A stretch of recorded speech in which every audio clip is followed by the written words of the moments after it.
बिहार का जो भूमि सर्वे है वो पूरा क्यों नहीं हो सकता। एक एनालिसिस तो ये तक कहता है कि ये असंभव है।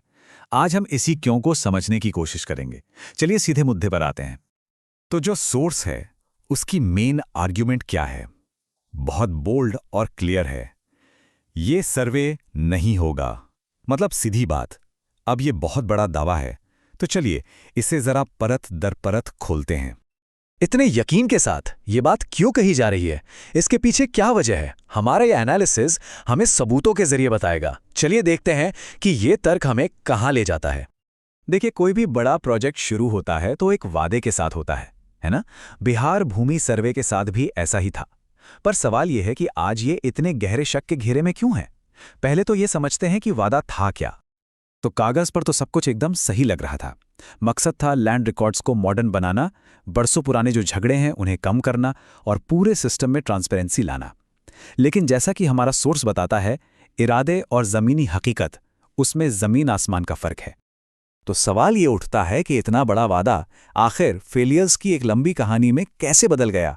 चलिए इसकी टाइमलाइन पर एक नज़र डालते हैं। तो देखिए, 2024 में ज़ोर शोर से शुरुआत हुई, फिर बीच में आए इलेक्शंस और रफ्तार धीमी पड़ गई। इसके बाद एक महाअभियान लॉन्च किया गया, मतलब खूब हलचल हुई। लेकिन उस अभियान का रिजल्ट क्या निकला, कुछ साफ नहीं है। और यहीं से एक पैटर्न बनना शुरू हो जाता है। बड़े बड़े ऐलान तो होते हैं, लेकिन रिजल्ट्स वो ब्यूरोक्रेसी की धुंध में कहीं खो जाते हैं।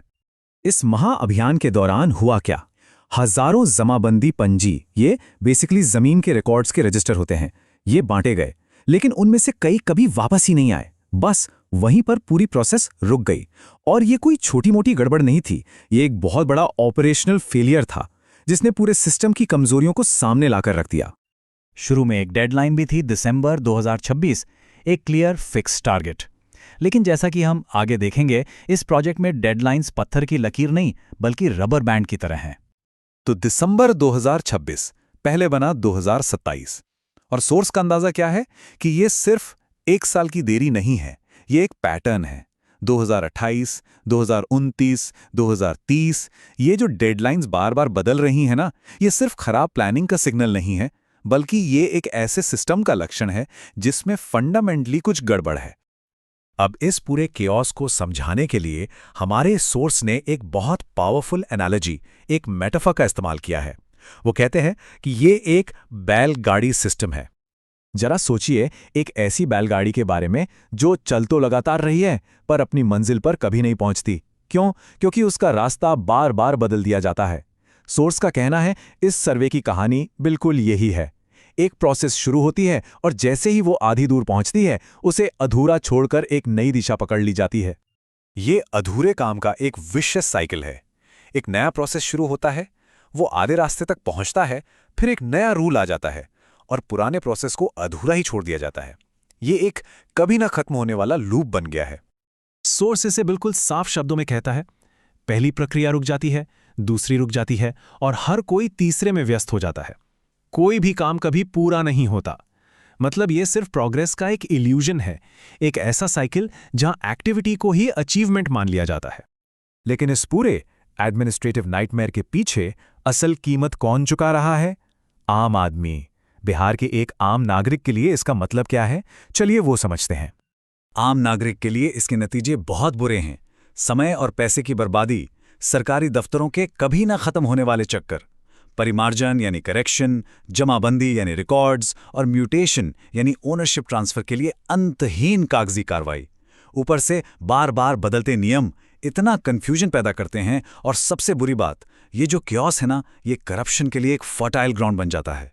अधिकारी इसी कंफ्यूजन का फायदा उठाकर रिश्वत मांगते हैं। तो ये जो फेलियर है, ये 2 लेवल्स पर हो रहा है। सोर्स के मुताबिक टॉप लेवल पर मंत्री ऐसी पॉलिसीज बनाते हैं जो क्योस पैदा करती हैं, और ग्राउंड लेवल पर अधिकारी इसका फायदा उठाते हैं।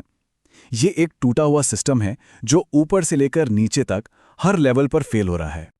और ये सब हमें सोर्स के फाइनल और सबसे शॉकिंग कंक्लूजन पर लेकर आता है। बिहार का सर्वे असंभव है तो असंभव है। ये स्टेटमेंट अपने आप में सब कुछ कह देता है। इसमें बहस की कोई गुंजाइश ही नहीं छोड़ी गई है। सोर्स का यकीन इतना पक्का है कि वो एक तरह से चुनौती देते हैं, इसे कागज पर लिख लो कि ये सर्वे अधूरा ही रहेगा। ये सिर्फ एक ओपिनियन नहीं है, ये एक कन्विक्शन है, एक दृढ़ विश्वास।